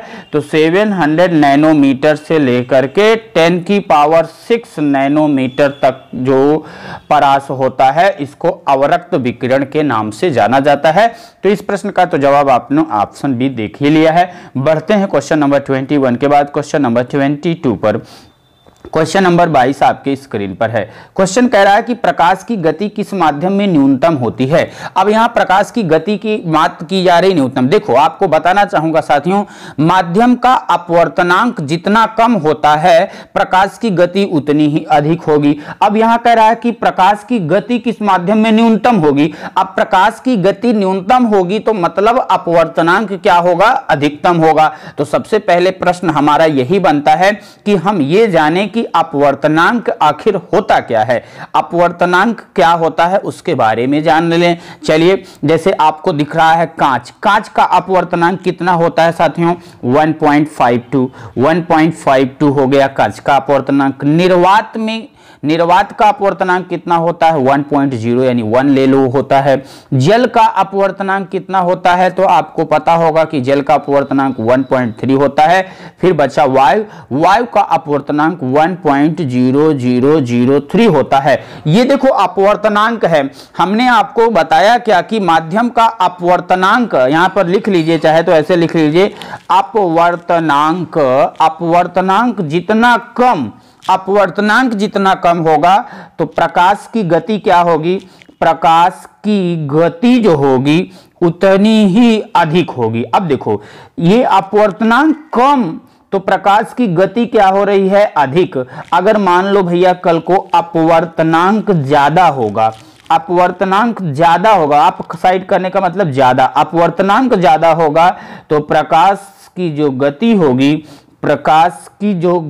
होगी वो क्या होगी साथियों, कम हो जाएगी। प्रकाश की गति कम यानी न्यूनतम होगी। क्वेश्चन कह रहा है कि प्रकाश की गति न्यूनतम होगी यानी अपवर्तनांक जिसका अधिकतम होगा। किसका अपवर्तनांक अधिकतम है, आप देख रहे हो कांच का, कितना, 1.52। वैसे आपको अपवर्तनांक पता होना चाहिए, तभी आप प्रश्न को अच्छा तरीके से ट्रीट कर सकते हो, यानी इस प्रश्न का आप पोस्टमार्टम कर सकते हो। तो इस प्रश्न का सही जवाब तो आपको मिल ही गया। क्या हो जाएगा साथियों, option A is the right answer हो जाएगा। और भी बहुत सारे प्रश्न बनते हैं, जैसे आपसे पूछा जाता है कि प्रकाश का रंग निर्धारित होता है किससे, तो प्रकाश का जो रंग होता है वो तरंगदैर्घ्य से ही निर्धारित किया जाता है। किससे, तरंगदैर्घ्य से ही किया जाता है। लाल रंग की तरंगदैर्घ्य सबसे अधिक तथा बैंगनी रंग की तरंगदैर्घ्य सबसे कम होता है। यह भी प्रश्न कई बार पूछा जा चुका है, तो इसको भी आप जानते हुए चलिए। आइए बढ़ते हैं क्वेश्चन नंबर 22 के बाद क्वेश्चन नंबर 23वें पर। क्वेश्चन नंबर 23 क्या कह रहा है, वायुमंडल में प्रकाश के विसरण का कारण। अब क्या कह रहा है, वायुमंडल में प्रकाश के विसरण का कारण, विसरण। तो देखिए सूर्य का प्रकाश जब वायुमंडल से होकर गुजरता है तो मार्ग में आने वाली गैसों के अणुओं तथा धूल एवं अन्य पदार्थों के सूक्ष्म कणों द्वारा इसका प्रकीर्णन जो होता है यानी स्कैटरिंग जो हो जाती है, उसी को क्या कहा जाता है, वायुमंडल का प्रकाश विसरण का कारण कहलाता है। यानी ऑप्शन कौन सा हो जाएगा, बी, धूल और कण के कारण जो स्कैटरिंग हो जाता है यानी प्रकाश फैल जाते हैं, प्रकीर्णन हो जाता है। यानी इस क्वेश्चन का सही जवाब option B is the right answer. आइए बढ़ते हैं next question, question number 24। Question number 24 वहां आपके स्क्रीन पर है। निम्न में से किस रंग का तरंगदैर्घ्य सबसे अधिक होता है। अभी अभी हमने बताया कि लाल रंग का तरंगदैर्घ्य सबसे अधिक होता है। कितना होता है लाल रंग का तरंगदैर्घ्य, तो आप लिख लीजिए 7.5 इंटू 10 की पावर -5 सेंटीमीटर होता है। इसीलिए लाल रंग सर्वाधिक दूरी से दिखाई देता है। इसके विपरीत बैंगनी रंग का तरंगदैर्घ्य सबसे कम होता है। कितना होता है बैंगनी रंग का, बैंगनी रंग का तरंगदैर्घ्य अगर हम बात करें कितना होता है, तो बैंगनी रंग का जो तरंगदैर्घ्य होता है साथियों 4 इंटू 10 की पावर -5 सेंटीमीटर होता है। कई बार यह क्वेश्चन यूपीपीसीएस की परीक्षा में पूछा जा चुका है कि बताइए निम्नलिखित में से किसका तरंगदैर्घ्य सबसे अधिक होता है, किसका तरंगदैर्घ्य सबसे कम होता है। कभी कभी जो बड़े लेवल की परीक्षा में आपसे यह भी पूछ लिया जाता है कितना होता है, तो लाल रंग का 7.5 इंटू 10 की पावर -5 सेंटीमीटर होता है, जबकि बैंगनी रंग का 4 इंटू 10 की पावर -5 सेंटीमीटर होता है। इसीलिए बैंगनी रंग की जो दृश्यता यानी विजिबिलिटी होती है सबसे कम होती। तो आपसे पूछ लिया जाता है कि सबसे कम विजिबल कौन होता है, तो बैंगनी रंग ही होता है। अच्छा, इसके बहुत सारे कारण हैं। कभी कभी ये आपसे पूछ लिया जाता है, इसको जो है आरोही क्रम में लिखने को, इसके अवरोही क्रम को लिखने को लिए कह दिया जाता है। इसके बहुत सारे कारण हैं। अब उसके कारण पर अगर मैं थोड़ी सी चर्चा करूं तो आपको पता है कि इंद्रधनुष में जो 7 रंग दिखाई देते हैं, वैजानी हपी नाला, देखिए मैं थोड़ा सा लिख देता हूं, आप देख लीजिए, वैजानी हपी नाला आपने पढ़ा होगा, वैजानी हपी नाला। विबग्योर आपने पढ़ा है क्या, विबग्योर, विबग्योर, इस तरीके से इंग्लिश में आप पढ़ते हैं। वैसे वैजनी, जा से जामुनी, नी से नीला, हा से हरा, पी से पीला, ना से नीला और ला से लाल। अब तरंग दैर्घ्य सबसे कम किसका होता है, ये देखो बढ़ते हुए क्रम में है, बढ़ते हुए क्रम यानी सबसे कम वैगनी का, सबसे कम बैगनी, बैगनी के बाद जामुनी, जामुनी के बाद नीला, नीला के बाद हरा, हरा के बाद पीला, पीला के बाद नीला, नीला के बाद क्या होता है, लाल होता है। तो आपसे क्वेश्चन पूछा जाता है कि किस रंग का तरंग दैर्घ्य सबसे अधिक होता है, लाल का। सबसे कम किसका होगा, बैगनी का होता है। ये चीजें आपको अच्छे से पता होना चाहिए। बढ़ते हैं अगले प्रश्न की तरफ। क्वेश्चन नंबर 25वां आपके स्क्रीन पर लाते हैं।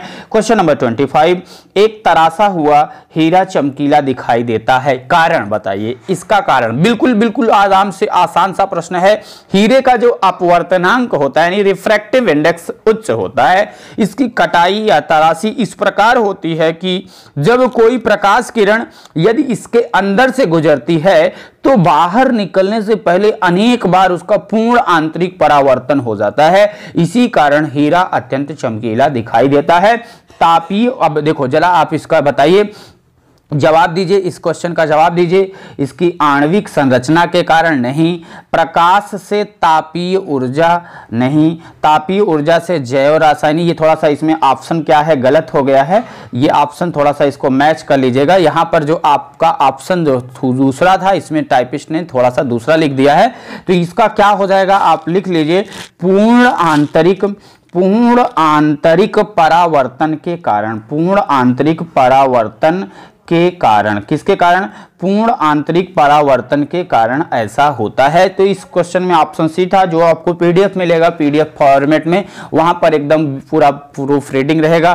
कितने भी अच्छे से प्रूफ रीडिंग करिए, थोड़ी बहुत कमियां निकल ही जाती हैं, टाइपिंग मिस्टेक हो जाता है।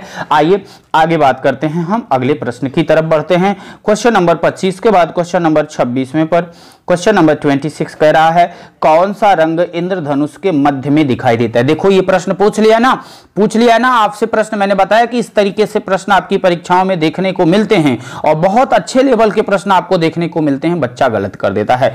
इंद्रधनुष जिसको इंग्लिश में बोलते हैं रेनबो, रेनबो होता क्या है, तो एक मौसमी परिघटना जिसको मेट्रोलॉजिकल फिनोमिनन है, जो वातावरण में उपस्थित जल कणों के द्वारा प्रकाश के परावर्तन यानी रिफ्लेक्शन, अपवर्तन, रिफ्रैक्शन तथा प्रकीर्णन, डिस्पर्सन के कारण होती है। इसमें प्रकाश निम्नलिखित वर्ण क्रमों यानी स्पेक्ट्रम में विभाजित होता है। अभी अभी हमने बता ही दिया है। विबग्योर आप याद कर लीजिए, वैजानी हपी नाला, वैसे वैगनी, जा से जामुनी, ना से नीला, हा से हरा, पी से पीला, ओ से आपका ना से नारंगी और ला से लाल होता है।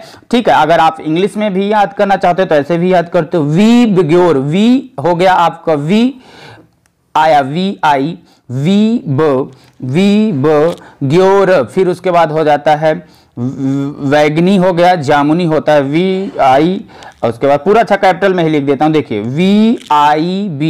VIB GYOR, विबग्योर, ये है स्पेलिंग, शायद थोड़ा सा देख लीजिएगा, VIB GYOR, विबग्योर।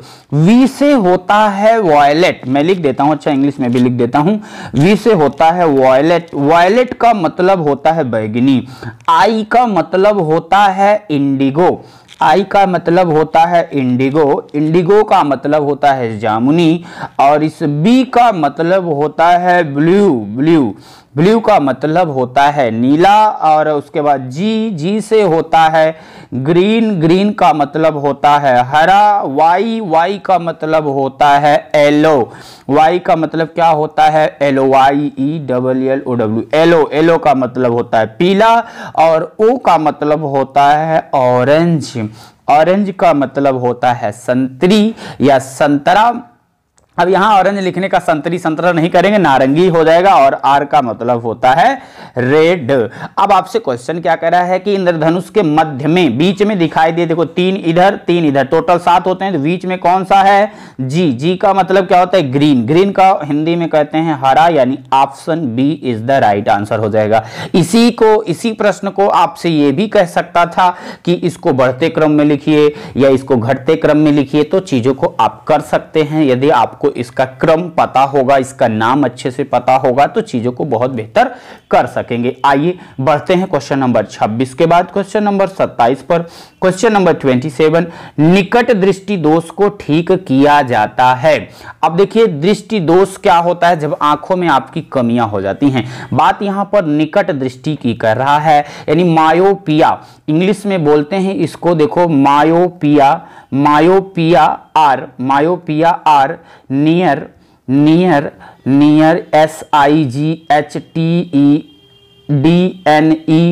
साइटनेस, निकट साइटनेस से नहीं, निकट दृष्टि दोष से प्रभावित व्यक्ति को निकट की वस्तुएं साफ दिखाई देती हैं, परंतु दूर कहने का मतलब सामान्यतः 2 मीटर से अधिक की वस्तुएं धुंधली दिखाई देती हैं, क्योंकि आंख द्वारा अपवर्तित प्रकाश रेटिना के पहले ही वस्तु का प्रतिबिंब बना देता है।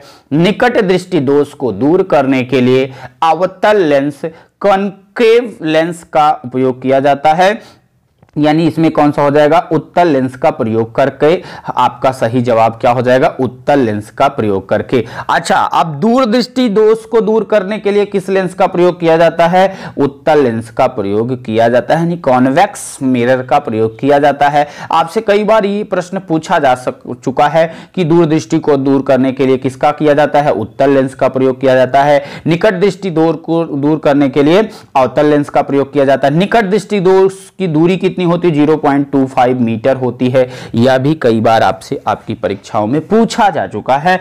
आइए बढ़ जाते हैं क्वेश्चन नंबर 27 के बाद क्वेश्चन नंबर 28वें पर। क्वेश्चन नंबर 28, कार में पीछे के यातायात को देखने के लिए किस प्रकार के दर्पण का प्रयोग होता है। देखिए बिल्कुल बहुत ही इंपॉर्टेंट प्रश्न है। जो कार होता है, गाड़ियां जो होती हैं, उसमें पीछे की चीजों को देखने के लिए उत्तल दर्पण का ही प्रयोग किया जाता है, यानी कॉन्वेक्स मिरर का ही प्रयोग किया जाता है। कारण बताना चाहूंगा, देखिए कॉन्वेक्स मिरर का दृष्टि क्षेत्र जो होता है, यानी फील्ड ऑफ व्यू अधिक होता है, इसीलिए छोटे दर्पण में अधिक दूर तक का प्रतिबिंब दिखाई देता है। यही कारण है कि वाहनों में पीछे के यातायात को देखने वाले दर्पण यानी रेयर व्यू मिरर के रूप में उत्तल दर्पण का प्रयोग किया जाता है। किसका प्रयोग, उत्तल दर्पण का प्रयोग। आपसे बाकी पूछे निकट दृष्टि दोष के लिए किस लेंस का प्रयोग किया जाता है, अवतल लेंस का। दूरदृष्टि के लिए किसका किया जाता है, उत्तल लेंस का। निकट दृष्टि दोष में निकट की वस्तुएं साफ दिखाई देती हैं, परंतु दूर की नहीं दिखाई देती हैं। दूरदृष्टि दोष में दूर की वस्तुएं दिखाई देती हैं, परंतु नजदीक की वस्तुएं दिखाई नहीं देती हैं। तो बहुत सारे प्रश्न यहां से बनते हैं, इनको आप जानते रहिए। आइए आगे बढ़ते हैं क्वेश्चन नंबर 29। क्वेश्चन नंबर 29 आपके स्क्रीन पर है।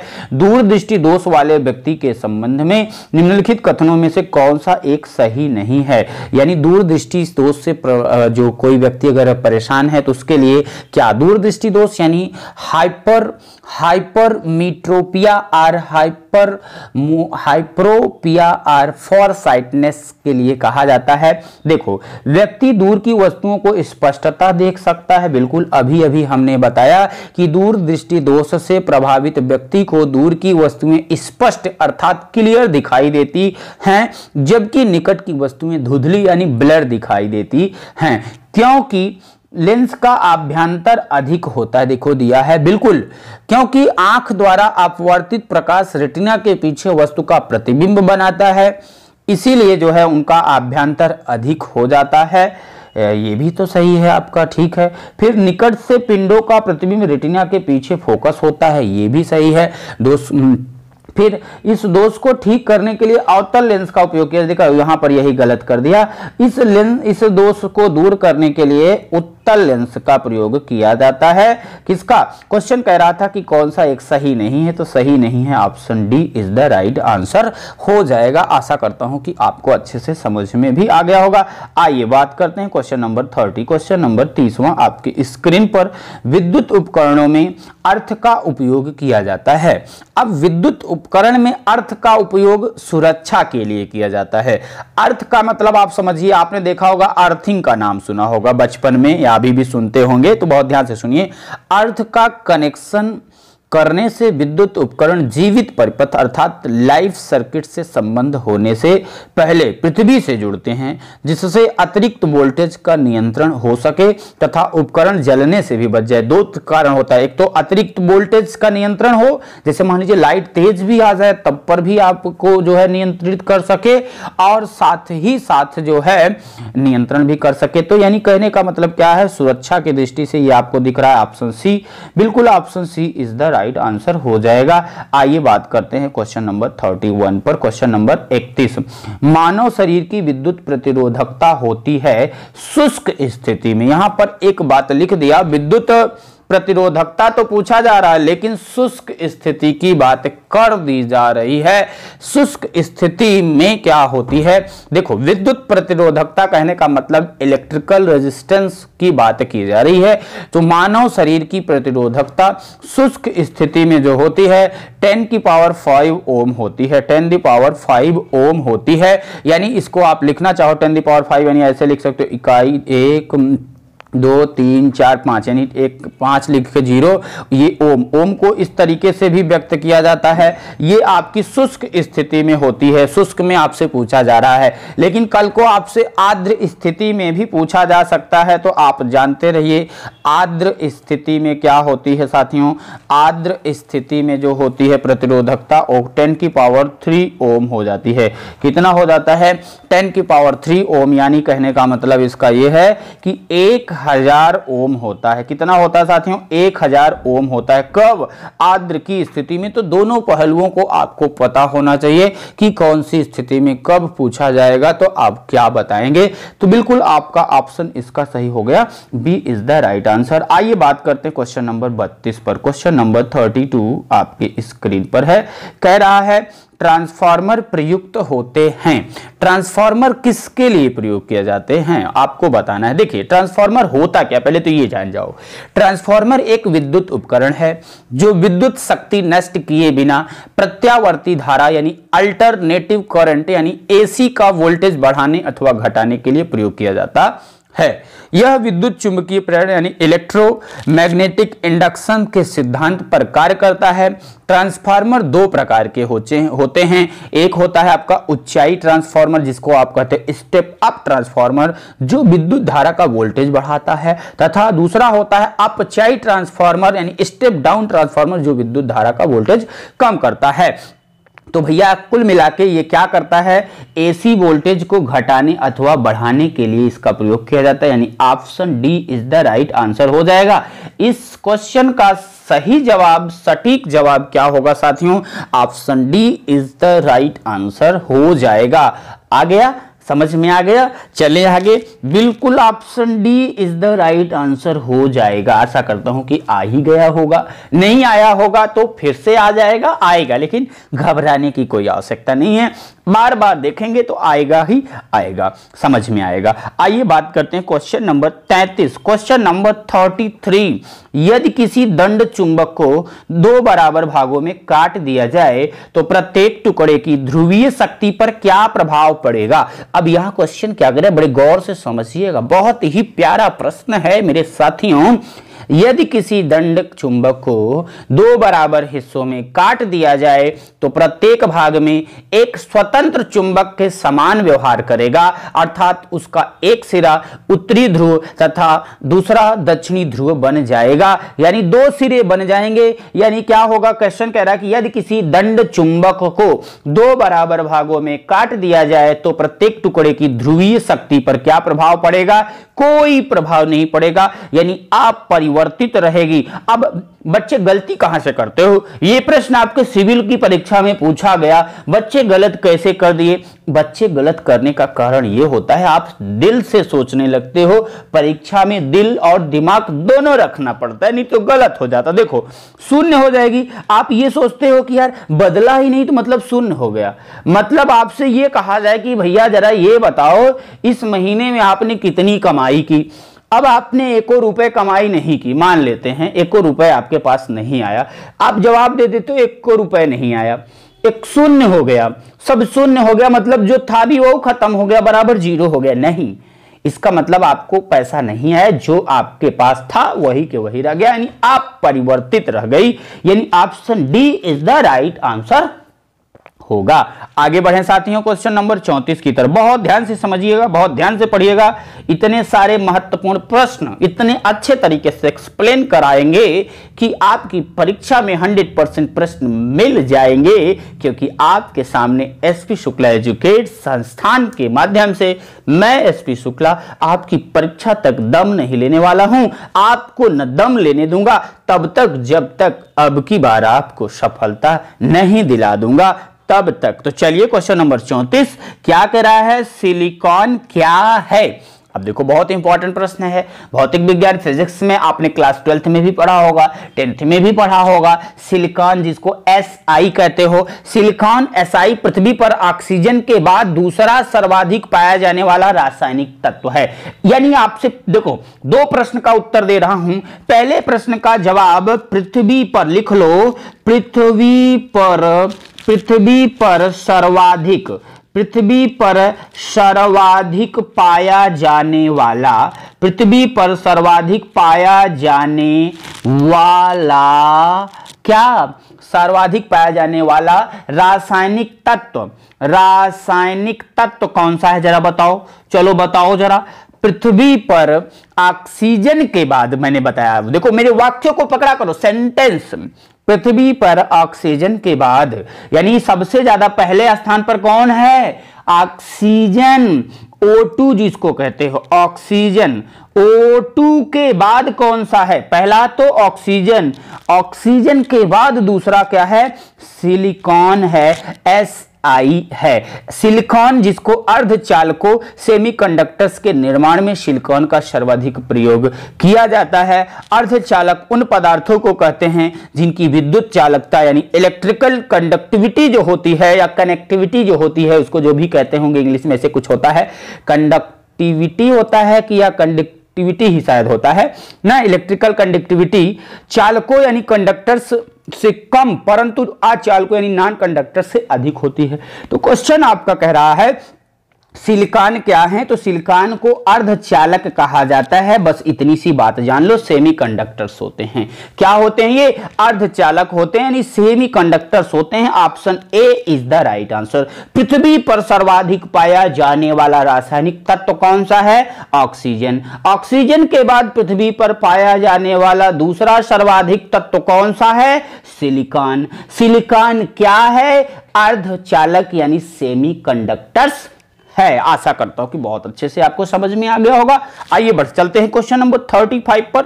क्वेश्चन नंबर 35 आपकी स्क्रीन पर कुछ उसी तरीके से हंसते हुए मुस्कुराते हुए प्रश्न आया हुआ है। विद्युत आवेश का SI मात्रक लो। मात्रक पूछा जाता है यहां पर विद्युत आवेश की सूत्र आपको फॉर्मूला पता होना चाहिए। इलेक्ट्रिक चार्ज जिसको बोलते हैं, विद्युत आवेश, विद्युत का मतलब इलेक्ट्रिक, आवेश का मतलब चार्ज।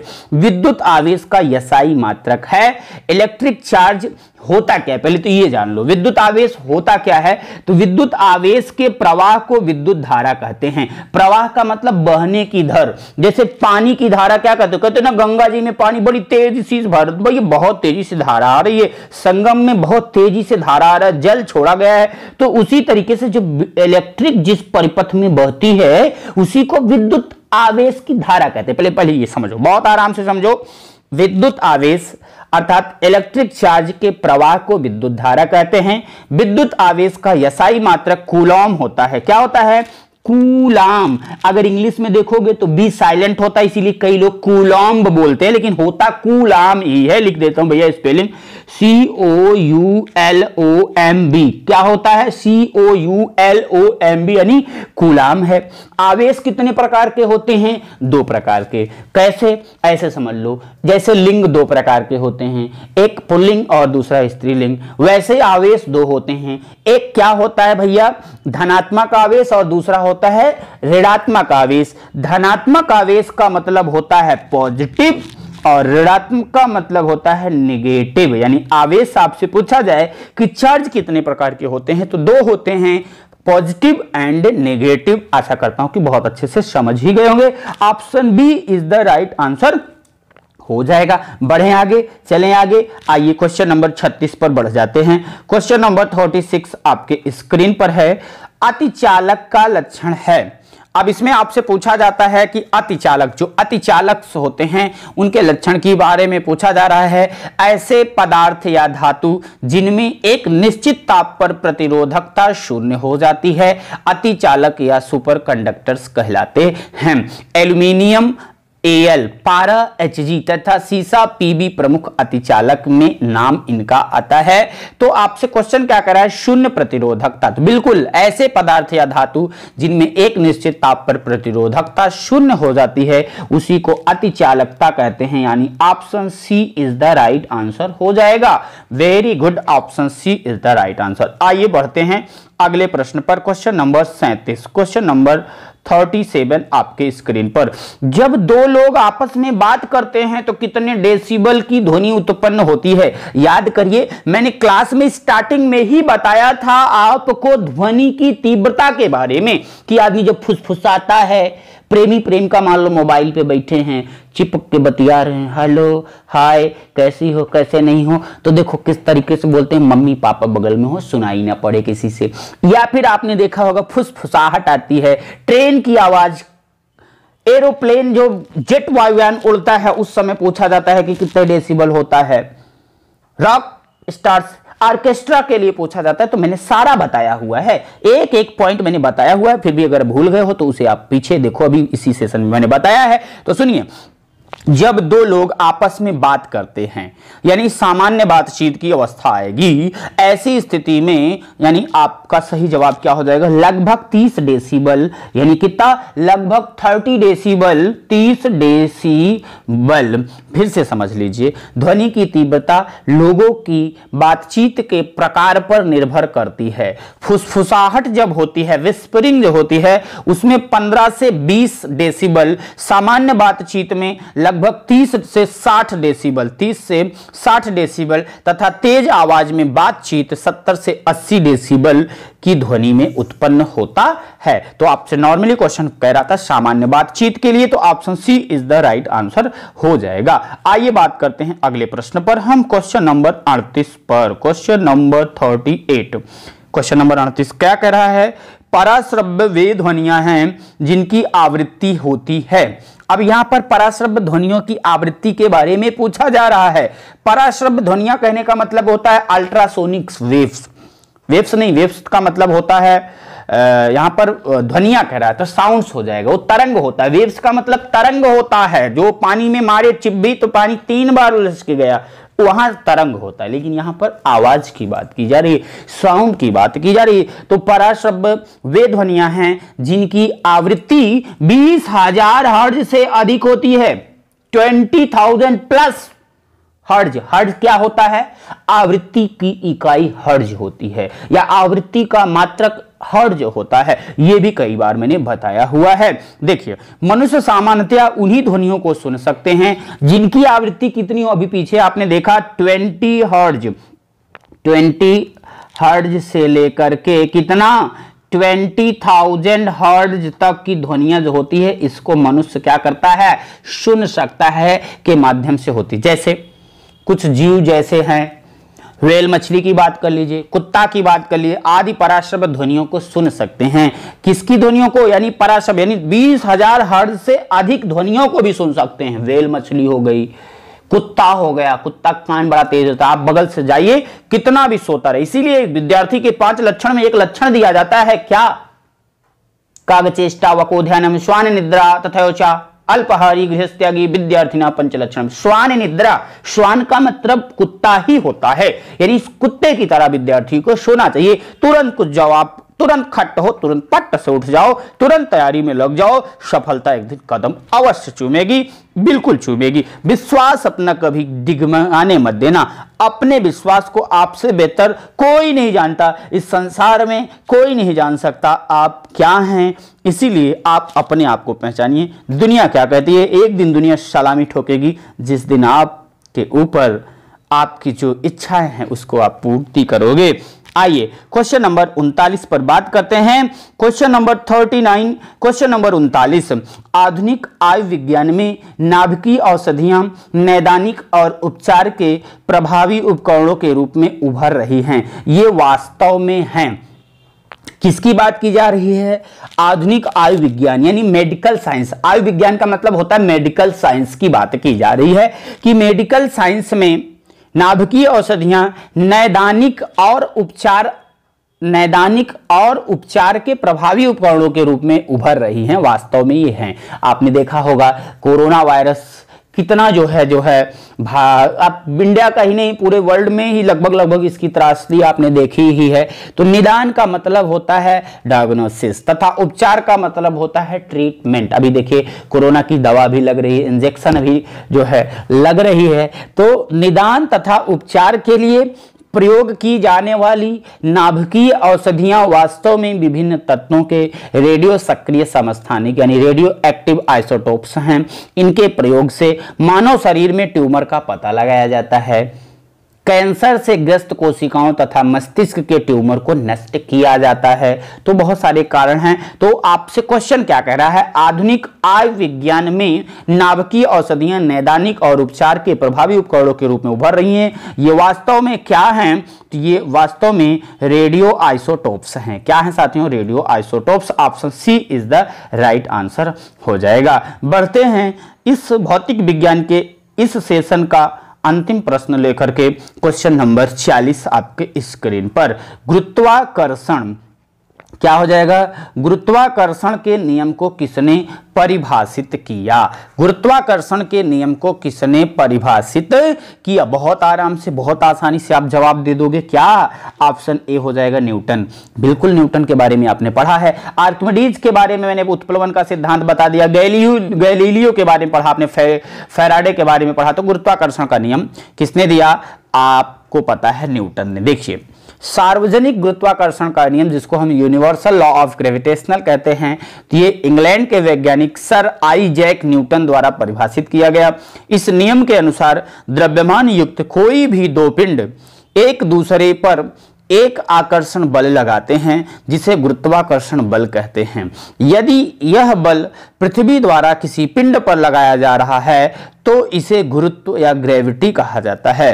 दो पिंडों के मध्य लगने वाला गुरुत्वाकर्षण बल उनके द्रव्यमानों के समानुपाती यानी प्रोपोर्शन तथा उनके मध्य की दूरी के व्युत्क्रमानुपाती यानी इनवर्स प्रोपोर्शन होता है। कई बार आपसे इसका प्रश्न पूछा जाता है कि ग्रेविटेशनल जो फोर्स होते हैं इसकी दूरी, इसके लिए कितनी वैल्यू होती है? 6.67। उसके लिए ग्रेविटी के लिए जो होती है जी की वैल्यू 9.8 मीटर डैश सेकंड होता है। तो ये भी प्रश्न आपसे आपकी परीक्षाओं में देखने को मिल सकते हैं। वहां से आप आराम से बताने के लिए सजग रहिएगा, तैयार रहिएगा। तो कैसा रहा यह सेशन बताइए। इस प्रश्न का सही जवाब option A is the right answer हो जाएगा। इस सेशन में इतना ही। कैसा रहा जरूर कमेंट करके बताइएगा। Thanks for watching. All the best. Take care all of you.